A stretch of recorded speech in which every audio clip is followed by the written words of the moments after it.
Тейлор аргументировал против редукционизма и натурализма в объяснении человеческого действия и настаивал на более нюансированных подходах, которые как раз покоятся на такой философии языка, которой занимался вот его учитель элизабетанском.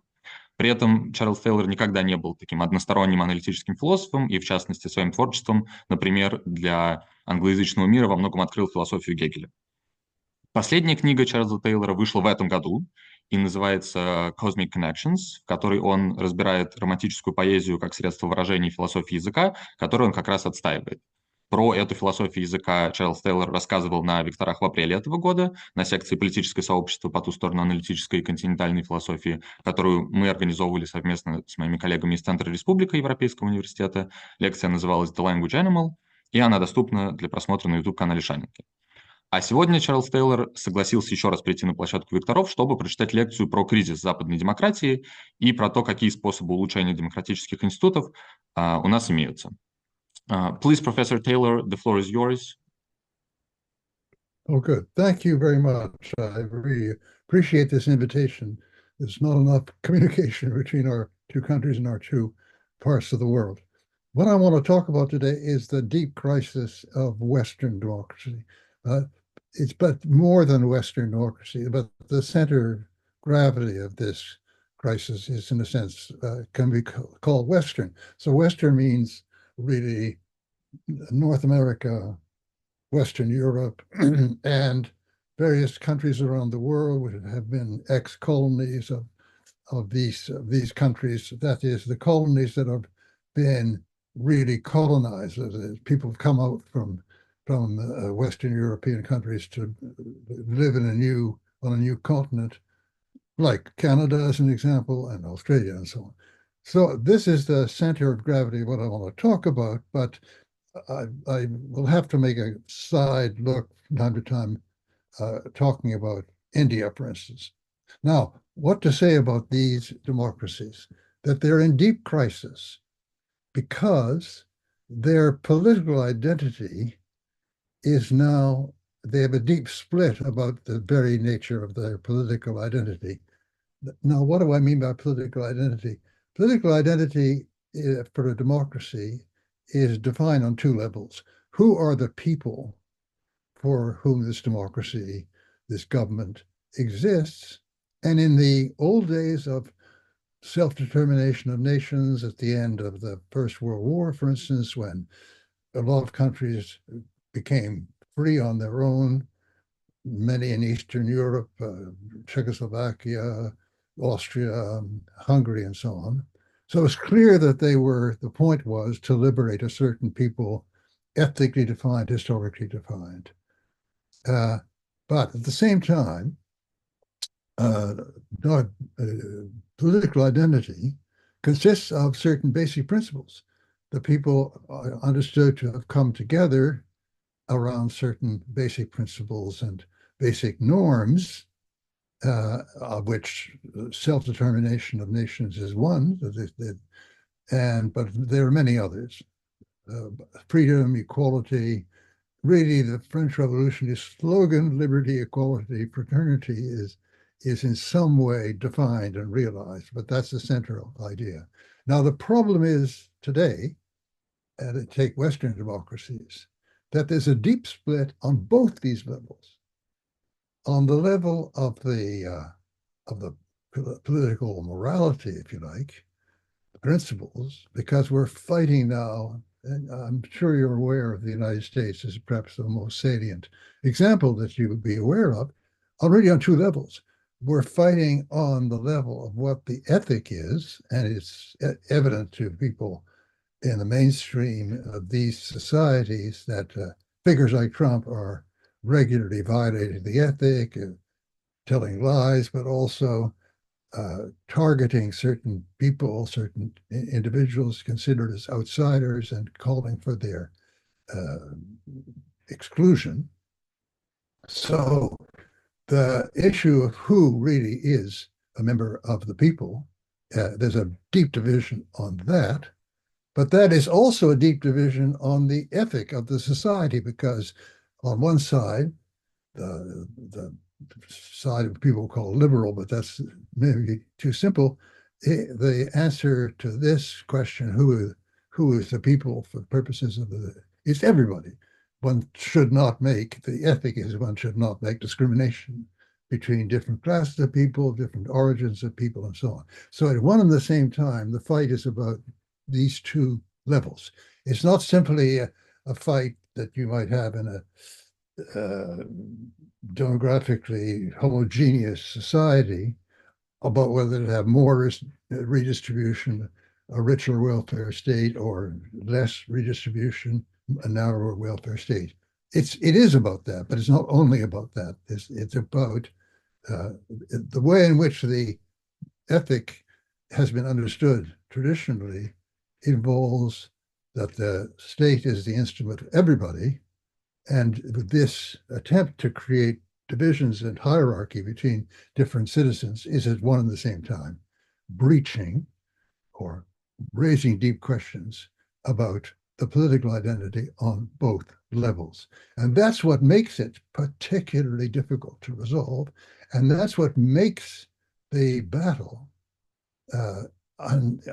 just absolutely appallingly divisive, in which it's difficult to think of a compromised position. People regularly say in Western democracies now, in this kind of despairing tone of voice, we have to compromise, we have to come to some kind of agreement.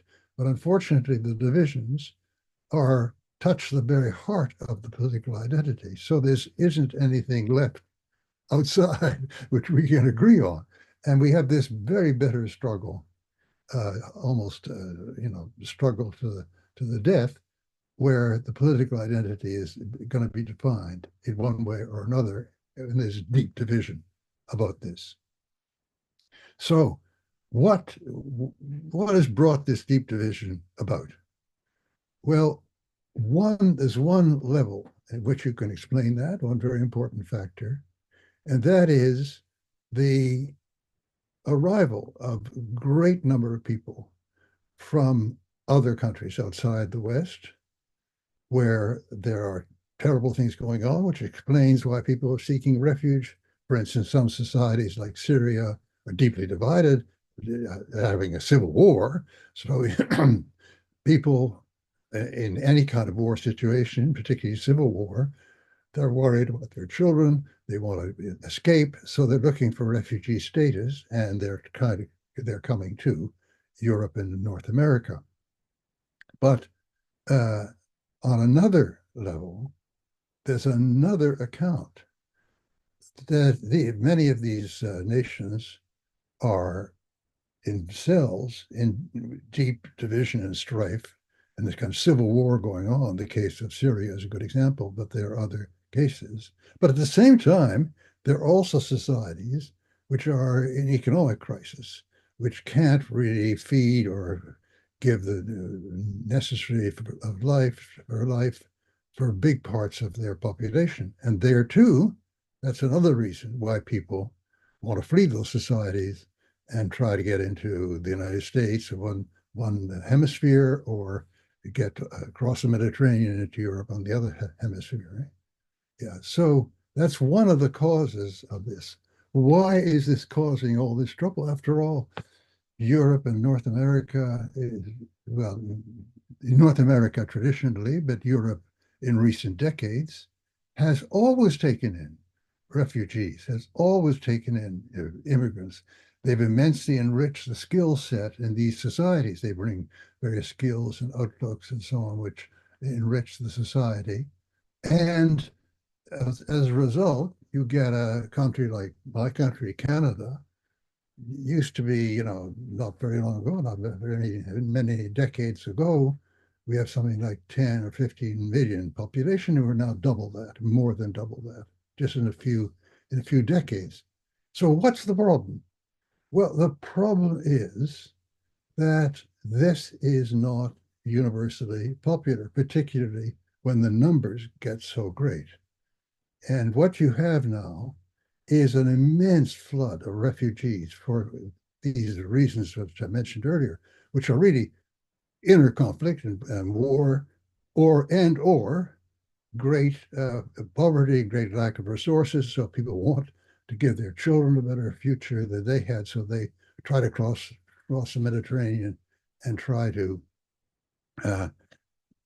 get somehow up from Latin America and get into really the US and Canada. Well, why is there this resistance? One reason for resistance is simply the numbers. The numbers are staggeringly greater than they have been in the past.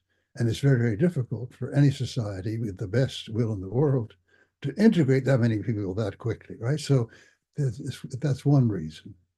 But there's also another reason. And the other reason is that the people who come are from a different culture, and that deeply, after a while, that deeply disturbs the local population. And so there is a factor whereby great number of refugees create crisis, which is simply to do with the numbers and the difficulty of finding jobs for them, place for them, and so on. But there's also another problem. When you have a population that's been living for decades or since time out of mind in a very culturally homogeneous world, and suddenly a lot of people from outside are introduced, it inevitably creates a certain malaise. The strength of this factor can be illustrated in the fact that a country, the Scandinavian countries, which have been exemplary social democracies, but have also been in an exemplary fashion internationally minded. A country like Sweden gives a greater proportion of its GNP to help people in other parts of the world. Even such an internationally minded and liberal population, as the case of Sweden, as it were, fails the test of being able to integrate a large number of people who are totally different culture. So that the recent admission of people to Sweden from those other cultures has led to a rise in the right. So you got the rise of a new party, the Swedish Democrats, who are really against accepting and integrating these very foreign people. Right? So it's not something where there needs to be a pre-existing dislike of a certain other population. Just the very act of receiving people who have not been there before creates a crisis. Another very good example illustrating this, if you look at Germany, the votes for the Alternative for Deutschland, they're very chauvinistic and anti-foreign party. They have far more votes in East Germany than they have in West Germany. They do have a lot in West Germany, alas, but they have more votes in East Germany. Why is that? Because West Germans have become relatively familiar with and accommodated to receiving people from other parts of the world, relatively. Whereas in the East Germany, under the communist regime, one or two Vietnamese somehow got there, but in effect, there's a totally homogeneous population. And when people from Africa or Asia and so on move into the States, it's a federation now, Germany. In the East, a huge shift in votes. In Thuringia is an important state here, which was formerly the DDR, the German Democratic Republic, and the vote has exploded there for the AfD.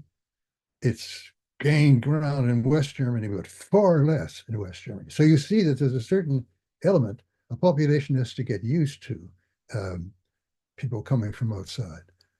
By contrast with all of Europe, you get North America and South America, which have been receiving immigrants since a long, long time, right? Since the even 19th century, talking places like Brazil, Argentina, to some extent Mexico, the States and, of course, Canada, right? So there's a big gap here. But even so, there is a really big problem, even in these countries, right? And partly just the speed of people coming, the stress on housing, on various public expenditures and so on, would in a society which is reasonable social democracy, redistribution, it becomes a burden. And there's a pressure on housing now in Montreal, but also in Vancouver, also in Toronto, which is creating a lot of discontent. How come I can't find anywhere to live at a decent price because all these people are coming in and so on. Okay, so there you get, there's a differential impact of this factor. Let's say the overcrowding factor. There's a differential impact of that in different parts of Western democracies. And in places where there's been people are habituated to receiving people and integrating them. So you get a kind of hierarchy. The Western Hemisphere countries, which have been receiving immigrants for more than almost 2 centuries, and Europe on one hand, and within Europe, certain societies which have already have certain experience. Remember that after the Second World War, there was a huge problem of growing economies without people to fill all the jobs that they were creating. So in Germany, they already took in a lot of workers from Turkey and Morocco, right? So you get this kind of tiered relationship that the most accepting of immigrants are the Western Hemisphere, and in Europe, there's a differentiation between societies that are used to receiving immigrants, like West Germany, and those that are where this comes out of the blue. All right, that's part of the explanation. If that were the whole explanation, I think you could take an attitude, well, we're going through a crisis now, but gradually we'll get used to this. It's not harming, it's on the contrary, making the economy more buoyant. And so let's just hang in there and hope that we get over this first reaction. But unfortunately, that's not the only reason. There's another reason, which is illustrated by the United States today, which has a country which, I mean, is apart from a small number of very ill-treated up to now indigenous tribes, is totally constituted by people who come in the last couple of centuries, right? So the idea of being an immigrant, Ellis Island, and so on is almost the norm for the population, right? But what other factor is making it the case that far from the United States being better in this regard than other Western societies, it's in some ways even worse. And this is the result of the second important factor, which is that these societies, these Western societies, even the paradigm for some people, of democracy and its principles, like the United States always has declared itself to be, are also deeply divided by hierarchical conceptions, in which some people have been oppressed and have not fully emerged from that, and in other cases, the reigning culture puts some people ahead of other people in various important respects. Let's look at some examples to get this clear.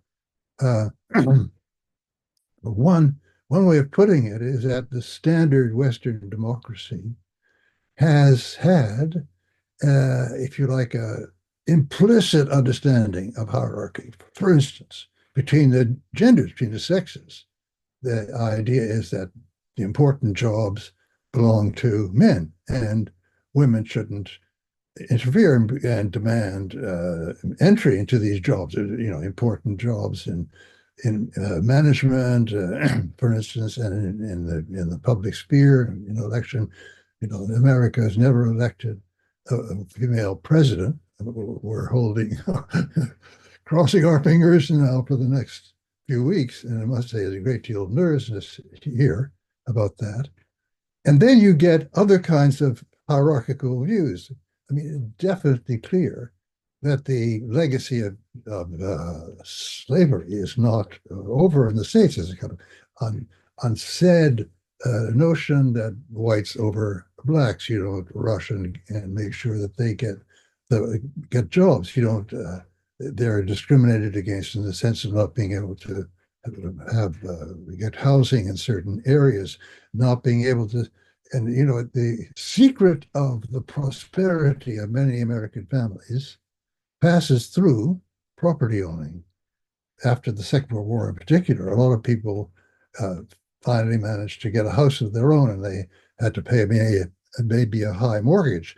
But 30 years later, they're in a position of owning the house, and now it's worth a lot of money, and you can bring up your children and give them a real start in life from what you've gained in property values.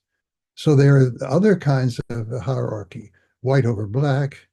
Defoe added white settlers over indigenous, right? The tribes that were here before. All those exist at a semi-conscious level. That is, they're not trumpeted. No one actually admits to them, or they're kind of avoided in conversation, right? African Americans, well, they're just a little bit disadvantaged, and maybe they're not as smart as other people. But the idea that they're actually boxed into a certain situation, like not being able to get housing and so on, has meant that they haven't taken part in the immense growth and prosperity after the Second World War. Okay, that's the background.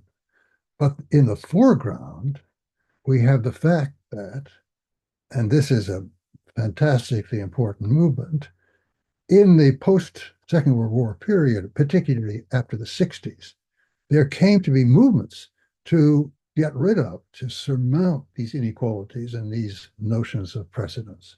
So you get Black Lives Matter movements, you get all sorts of movements of that kind to even the playing field, to open certain areas, certain housing, certain suburbs to blacks and people from other than white Anglo-Saxon Protestants, right? And at the same time, this move to equality between the sexes, the attempt to make it the case that women have exactly the same chances, granted the same skills to get into certain jobs, and very, very important.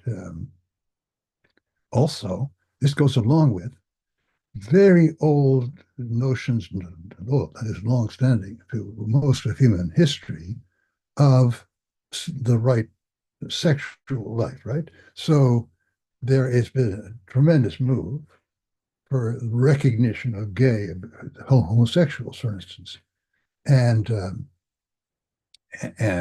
for traditional families where the mother and father and 3 or 4 kids and so on. Now, the set of demands, of pressures, have unleashed a terrible backlash. And this is very, very powerfully dramatized by the United States. People who might have said, I'm not racist, and some of my best friends are black and so on, turn around when they're actually asked to deliver on this, and they're really incensed. So we get the parties of the right, which used to be, in the post-war period, right and left was defined by more or less social democracy. Those who were on the left, they wanted what do you call public health system, and the public health system was generous. They want to help very often bringing up their children. It's a phase when you're starting a family and the parents aren't very rich and so on. All sorts of help can be required, and I won't go through the long list. Suddenly, these demands, the demands to realize these kind of changes, the social democratic ones, as well as the cultural and racial ones, the attempts to overcome them and to make a level playing field have unleashed tremendous reaction. And this has created a new right. It's the new right in, let's take the United States as a case. It hasn't done away with the demands of the old right, that it demands that we'll not tax the rich too much to give help to the poor. No, there is there's a reaction against that, the attempt to level that. But there's also this moralistic one that we oughtn't to be discriminating against homosexuals, for instance, and that's bitterly resisted. And there's a kind of moralistic character to the right now, which is not exclusively interested in not paying too many taxes to help people who have, very poor and have cancer, but they also now can't stand the idea of equality between men and women. So part of their slogan is for family values is the lovely euphemism that they use. And also on the moralistic ground, that's covered by family values, but also a whole lot of resistances to the left's demand for racial equality. And in a sense, the right in America has invented this terrible thing which is called wokeism. Woke is an expression that has originated in the left. It means awakened from the sense that one is kept in a low social economic condition unjustly, right? And part of the move on the left has meant a rewriting of American history, where one is reminded of slavery and one is reminded of the legacy of slavery going on and on.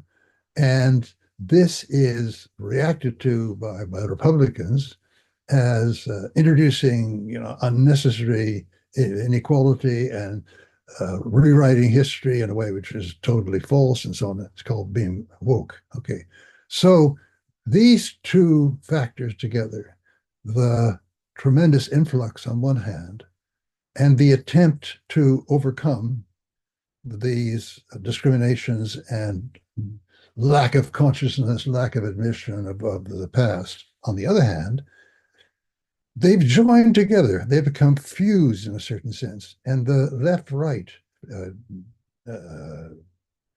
left-right battle, it would be surprising to see how much has changed. It's not that it's totally changed. The Democrats in the states still want a better health system and still want help to people bringing up their children, etc. But what this is largely talked about is the supposed rewriting of history that the left wants to give of the whole issue of racism in the United States. And they're alleged to be totally exaggerating this and introducing lies and so on. So the right talks about critical race theory, which means that kind of awakening, and as the enemy. So the enemy now, from the point of view of the American Republicans, is, yes, people who want to redistribute too much. That's always been there. Yes, people who want simply to introduce total equality between men and women. And people who want to recover what they've never had racial equality. So you have the things that are horrifying from the point of view of the right is critical race theory, the family values, the immorality of certain practices, sexual practices, right? And that's piled on top of opposition to redistribution, but which makes for very difficult choices on the part of, let's say, Kamala Harris running against Trump, because you have all these, you may attack Trump on this level, but that at the same time you see that he's gaining ground on that level. So, it's hard for the left here, and that's why we're all on tenterhooks now and not really sure. It's really horrifying because, it's not just American fate. We're living beside them, a very small country without a large country, and if they go crazy, we can't escape without some kind of problems. And here's where the invocation of Russia, I have to tell you, is part of the game. That first of all, there's a real challenge to America going on supporting the Ukraine. And this is not unknown to Putin, because there are attempts to inflect the American election, various what people call bots. These messages come through, and the messages back up Trump's lies, because it's known that he's much less keen on supporting the Ukraine than most of the West, and the non-left in the United States also want to support the Ukraine. So you can see that a lot of people have interest in this outcome of this election in a few weeks' time. So very quickly, how do we get out of this? See, the result is there isn't an agreed ethic on both sides, and we're only divided by how much we redistribute. No, we're divided on that issue, but we're also divided on sexual morality, and we're also divided on the overcoming of other historic divisions, particularly racial. It's just total, in the sense that we obviously belong to the left in this regard.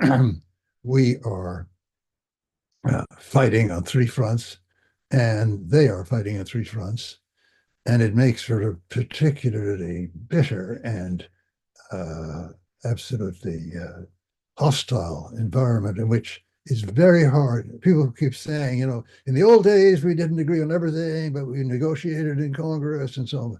But now nobody feels like negotiating. I mean, how can you want to negotiate with Trump?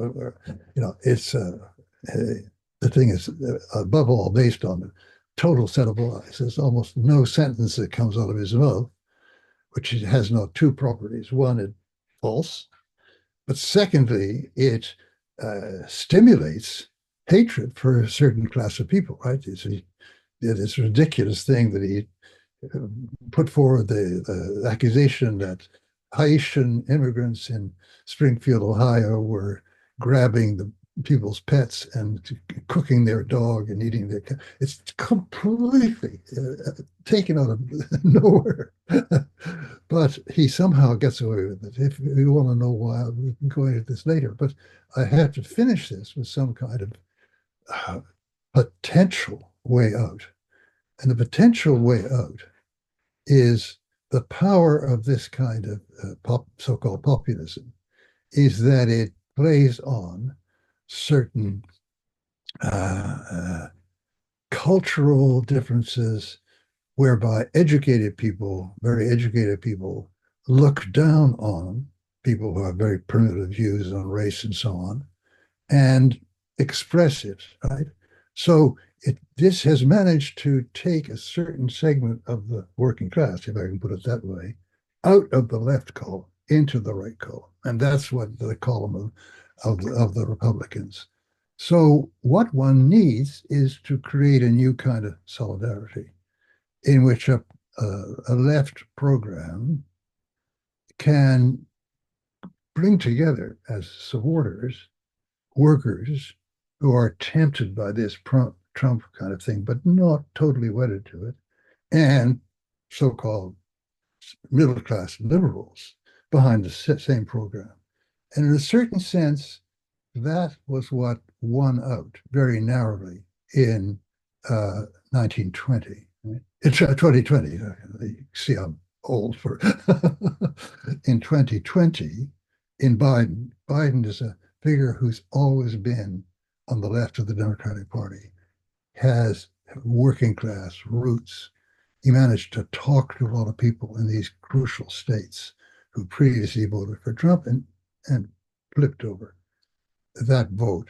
But now these old demons and the lies that they managed to tell about Biden and so on have put the whole thing, and Biden himself ceasing to be a realistic, banner carrier for this program.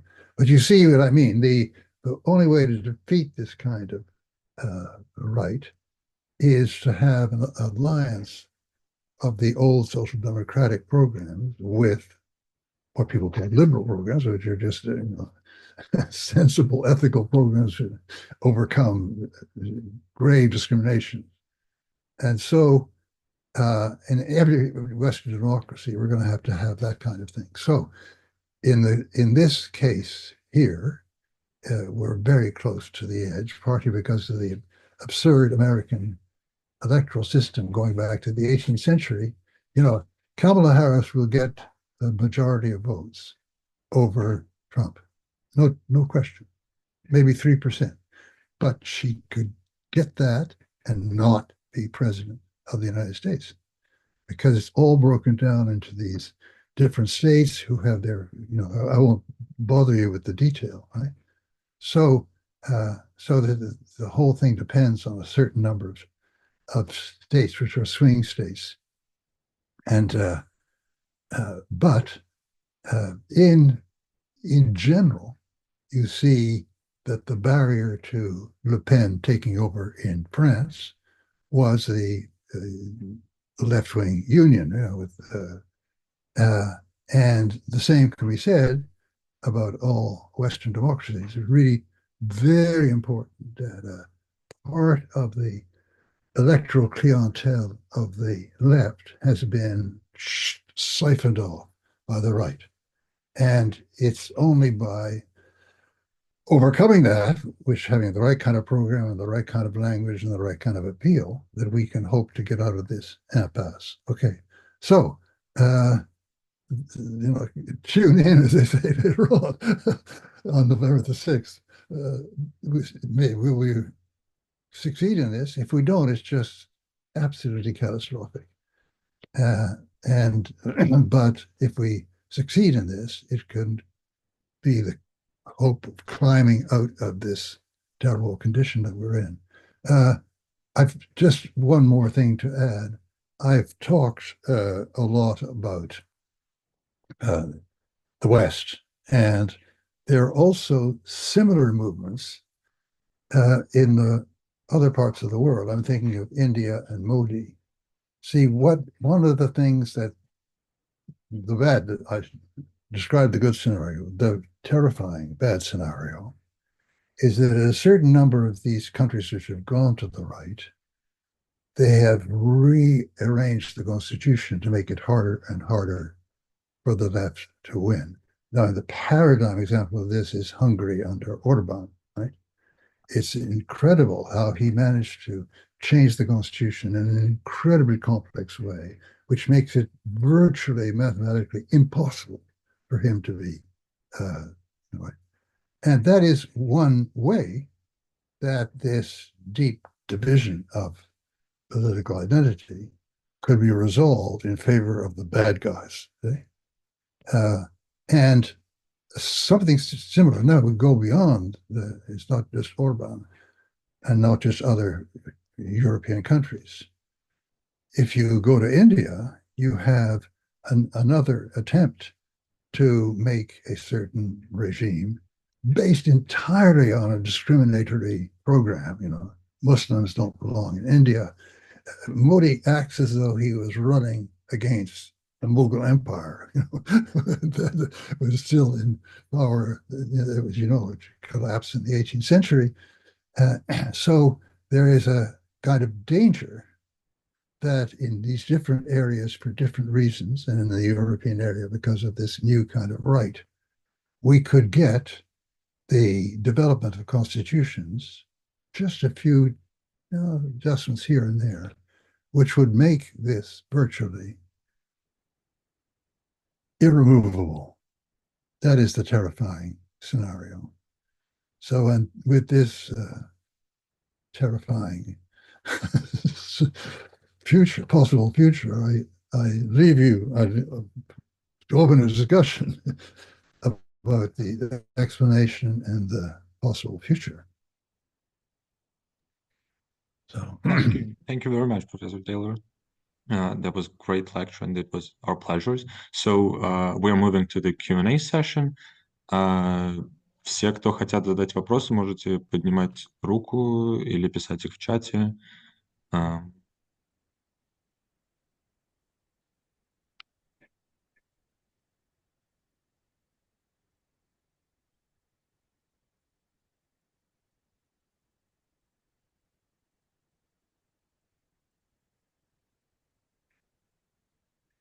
Okay, if nobody wants right now to ask questions, so I think I will ask a question.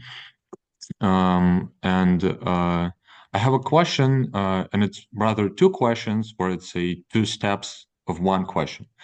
So I'm kind of interested in how we should conceive a relationship between theory and practice, so to say. So in April, you told us about the theory of language, about your HHH theory of language, not your, but the theory of language that you are that you think is better than the HLC theory. And I think that those discussions about philosophy of language is somehow connected to the discussions of democracy and type of public sphere that we want, and etc. So so I want to ask about that. So one of your co-authors, Patricia Nance, in her book Europolis, Constitutional Patriotism Beyond the Nation State, so she draws on the philosophical ideas of Donald Davidson. So he's one of her heroes in her scheme, Davidson, Putnam, Bakhtin. And then in a book, she moves to political theorists such as Will Kimlicka, Jürgen Habermas, yourself, and where she finds an implicit or explicit philosophical assumptions that she discusses in that philosophical scheme, Davidson, Putnam, Bakhtin. So my question is kind of like, to what extent do we really need a particular theory of language if at the end of the day, you and Patricia Nance are on the same page politically, but you understand Davidson as one of your philosophical foes? You think of him as probably the most well-rounded proponent of HLC position, but he's still in that camp. And Patricia Nance draws her inspiration from him. So that's the first part of the question. And the second part of the question is kind of backwards. So I want to move from practice to theory right now. So let me take one particular problem that we are faced today with. That's a problem of climate change.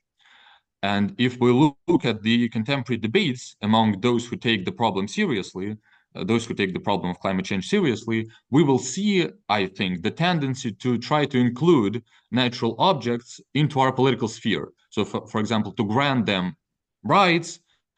So we thought that rights is only for humans, and now we think that we can grant rights or dignity to some natural objects. So, for example, I think it was discussed in Switzerland to grant dignity to plants. Or we are trying to give them place in our representational institutions, such as with Parlement des Eaux in France, where they try to, like build this parliament structures, representative structures for water. So my question is following. I think you have a wonderful article, Heidegger Language and Ecology, where you explain how HLC theory, through its instrumental lens, could not help us understand natural objects as our friends or comrades or someone who depends on us and we depend on whom.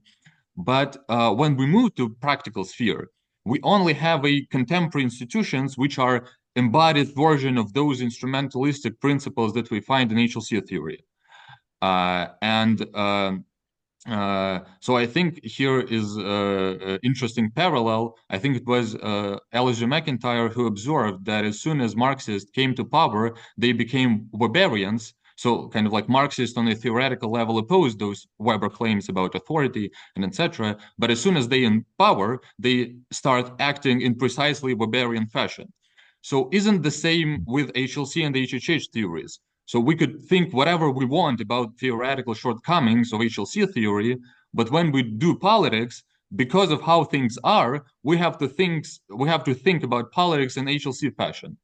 And if not, like what type of institutions do we have which would help us to see nature differently? So thank you. Oh, yeah.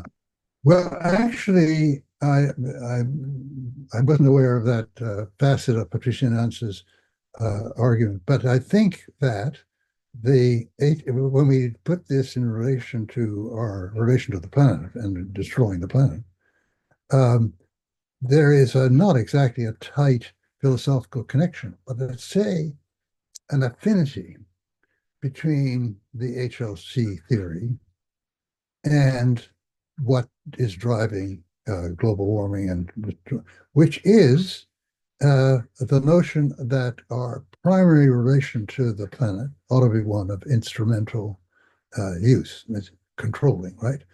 If you keep that in view, you lose sight of the consequences which can follow from pushing this instrumental stance farther and farther. So one of the great things which gave tremendous weight and importance to the instrumental stance was precisely the discovery of fossil fuel power, because it made possible to create machines of various kinds, which immensely increased our control over nature, and the benefits went to human beings. The blindness there was the blindness about the way the planet is a whole, functions as a whole, so that if you intervene very strongly here, you risk creating all sorts of side effects which you had no idea were likely, because you had no sense of the planet as a whole.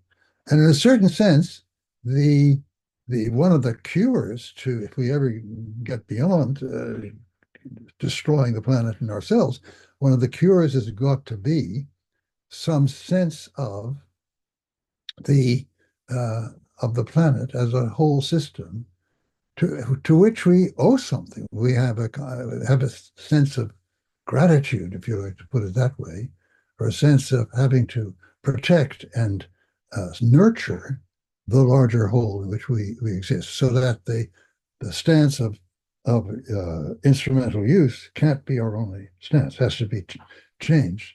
And there's a certain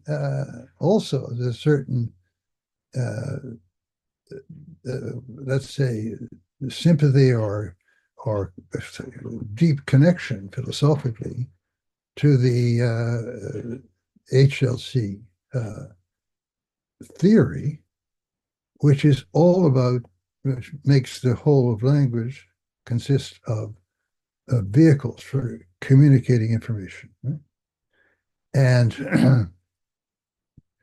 And what the HLC language totally fails to understand is poetry, or the way in which works of art, but some of them are linguistic works of art, poetry, literature, the way in which they involve and actually express other kinds of relation to the cosmos And I just finished a big book on this, which I call Cosmic Connections, where I'm looking at the way poetry has given fresh means of expression to a sense of belonging to a larger entity. So the planet is something which is not just a lot of raw material there to be used, like loggers go into the forest and there's a lot of trees out there, and what they see is lumber, for use in building and the money they can make from it. And the sense of awe that people have often felt in wilderness and forests disappears, right? So there is a kind of affinity between people on both sides of these two issues. Thank you. So, кто-нибудь еще? Вот у нас есть в чат. So we have a question in chat. So I will read it out loud. Question from Vasily Markov. In a recent Eurobarometer study, it was mentioned that 70% of Swedish respondents are concerned on how successful the integration of immigration in their country is. At the same time, most Swedish citizens are pretty immigrant-friendly. What is the main issue with integrating immigrants in Sweden? What lessons can we take from them? Yeah, well, the answer is that when you have a very different cultural minority, and you have very little experience over time of their achieving integration, and when they do so, you can observe that it's very often to the benefit of the society, so that the distance culturally between the children of these new arrivals and the children of natives gets less and less with time. But they bring skills, outlooks, ways of looking at the world, which actually enrich your society, enrich it absolutely literally and economically, because they bring certain skills, but also their way of understanding the world gets more complex. And part of the answer in Sweden is give it time, because we who belong to society, like my society, is a tremendous proportion is recent immigrants, and the catastrophes one might have predicted haven't taken place, right? So there's a good chance that the same will happen in Swedish society. But you can see that the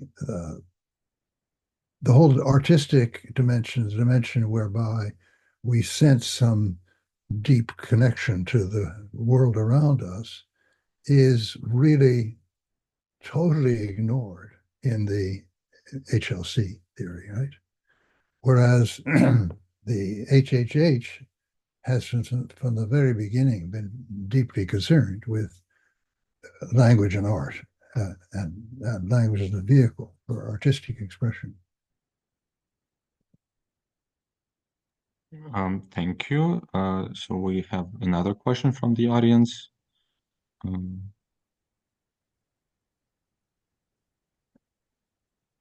Можешь включить, или ты не... I can. Thank you for the opportunity. I have, let me introduce myself. My name is Pavel. I'm a historian, not philosopher, and maybe my question will be not so smart, but I write and I read this question. First of all, thank you extremely much for the great lecture. I would like to ask you a question about the nature of democracy.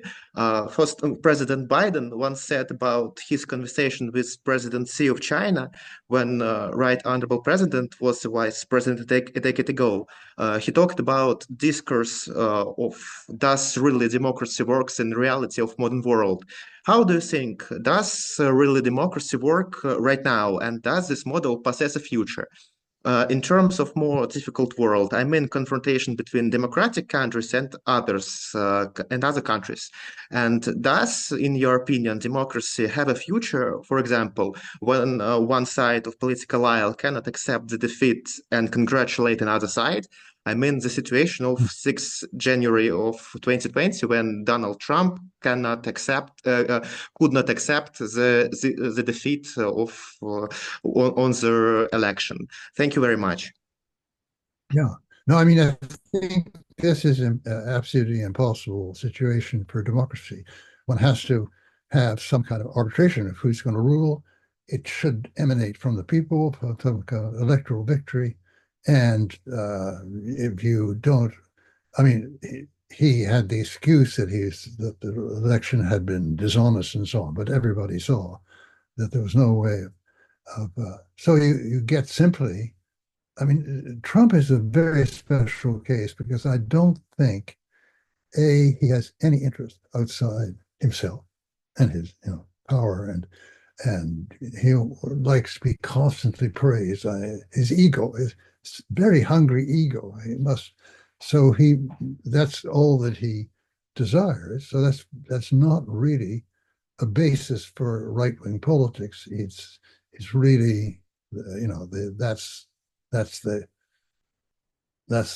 excuse he wants to give for voting for him, but in actual fact, it doesn't concern him. But there is no way out of this impasse which doesn't involve creating a new majority by showing the possible links between those workers who are still voting Democrat in ZESA and the ones that are voting for Trump. And Biden he pulled it off in 2020, right? But at the same time, he was unfortunate. I think if his vigor had remained really solid, he would have defeated Trump once again because he could call on this recognition. I'm one of you, one of yours. But there is a secret weapon, I would put it this way, which is in our hands. It's very interesting that in a number of Western societies where this kind of populism is powerful, the younger generations are less into it because many of the younger people actually consider diversity and enrichment. A couple of examples of this. After George Floyd was murdered, you remember, a couple of years ago, there were naturally Black Lives Matter demonstrations. That's a moment when you'd expect them. But the difference was that they were much more multiracial. The demonstrations were much more multiracial. There were a lot more white young people in these movements. So that, and very local politics in Quebec, we have a right-wing government which is passing discriminatory legislation of an anti-Islamic kind. And this law is much less popular among younger people, let's say, 18 to 24, than it is among people of my age group. Right? And it's just clear that in the context of modern urban life, like in Montreal, the kids go to school with the children of these immigrants, and they become classmates. And they form friendships, and they get to know what kind of different music they have and so on. And the young people really respond to this. So that in all these societies, in many of these societies, you get things get better as you go down the scale of age, which, if you're an optimistic person like me, predicts that maybe in some of these cases, we're going to get over the appeal of this kind of discriminatory discriminatory politics. And that's in a way a kind of secret weapon that, and yet, the kind of politics proposed by Martin Luther King in the States remains a politics that goes well beyond, the appeal goes well beyond actual the black community. And that's what you saw I think in the Black Lives Matter demonstrations after George Floyd, along with the younger people and it's something that is much more popular among the younger generation. Now, there's a bit of the question here that I feel I haven't answered. Remind me of what I didn't answer in that question. Anyway, that's one very important factor to keep in mind. The generations are different in this. But I think there was a part of your question which I triggered off the point that I wanted to make about the age difference. But I think there's another part of your question which I didn't quite touch on. But it'll come up if somebody wants to pursue it.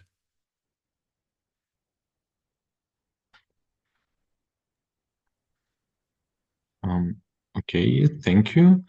Кто-нибудь еще хочет задать? Кто-нибудь еще хочет задать вопрос?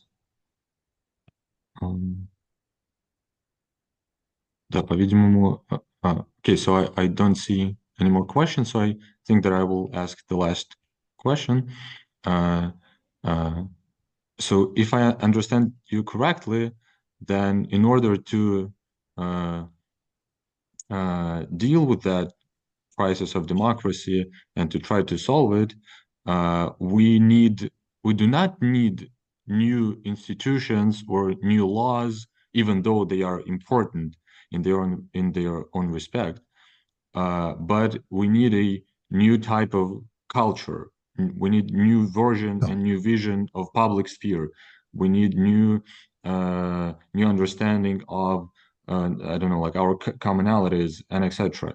So we do not need to rely on laws and institutions and state power, but we have to, I don't know, like tell different stories about what we are as Democrats, as Western Democrats, what we should be and how should we achieve. So it's more a cultural cure we need than an institutional and laws.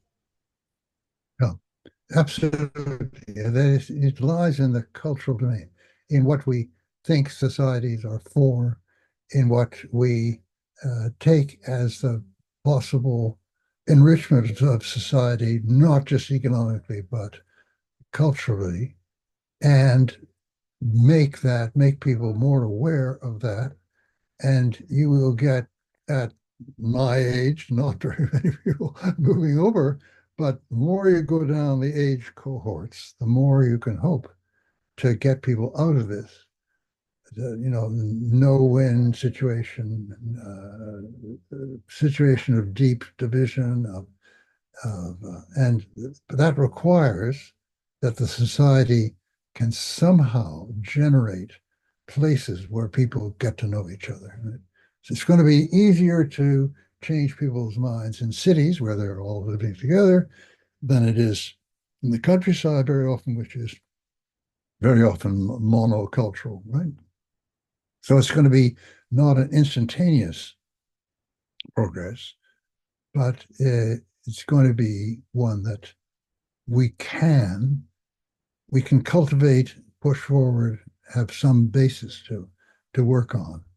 And at least, I have to live with some kind of hope. So maybe I'm exaggerating this, but there's a real phenomenon here, which you see I see in our society here very immediately. The very narrow, full of prejudiced, population is mainly in the countryside where they don't meet any Muslims, right? Because the Muslims enter, but but if you live in the city,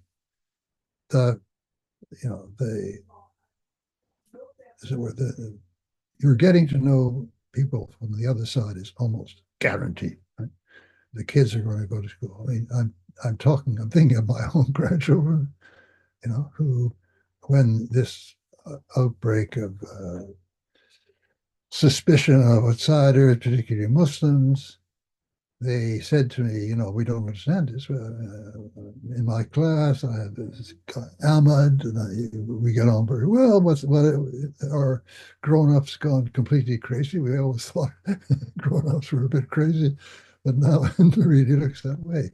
And the more you get people whose experience makes them react like that, the more we're on the road to recovery. It's like it's the analogy of a terrible disease that you got, and disease of xenophobia, and if you can die of it, the society can be torn apart by it, but you can also get over it. And the younger you are, the easier it is to get over it.